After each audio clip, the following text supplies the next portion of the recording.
Drop top, smoking, no cooking the hot pot. Fucking on your bitch, yeah, that. Cooking up dope in the crock pot. We came from nothing to something, nigga.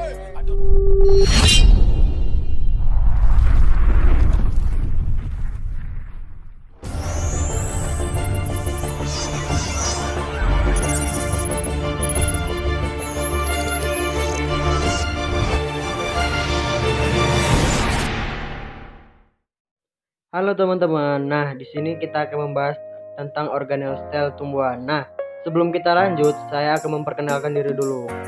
Perkenalkan, nama saya Bagus Rizky Ananda, NIM 1905061. Saya mahasiswa aktif Politeknik LPP. Saya dari program studi Budidaya Tanaman Perkebunan Diploma 4. Saya dari kelas B.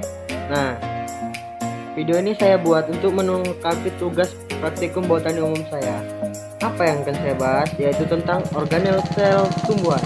Nah, jangan kemana-mana, disimak video selanjutnya. Check it out. Organel sel tumbuhan. Nah, organel sel tumbuhan adalah bagian terkecil dari setiap organ tumbuhan. Sel tumbuhan adalah penggerak dari suatu tumbuhan itu sendiri. Ciri-ciri sel tumbuhan. Yang pertama itu memiliki dinding sel, plastida dan pola. Yang kedua memiliki bentuk yang tetap. Yang ketiga tidak memiliki sentrosom dan centriol. Yang keempat tidak memiliki flagel.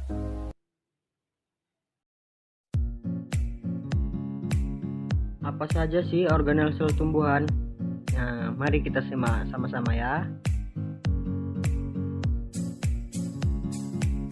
Bagian-bagian organel sel.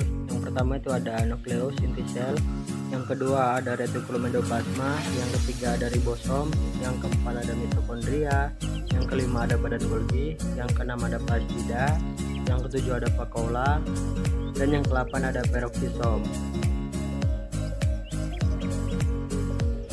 Yang pertama yaitu ada nukleus. Nukleus adalah organel terbesar yang berbentuk bulat hingga oval, berfungsi untuk mengendalikan seluruh kegiatan sel.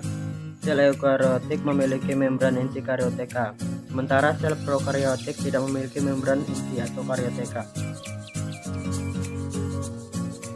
Yang kedua, retikulum endoplasma atau yang biasa disebut RE adalah organel yang bertindak sebagai saluran-saluran dalam sitoplasma yang menghubungkan membran sel dengan nukleus.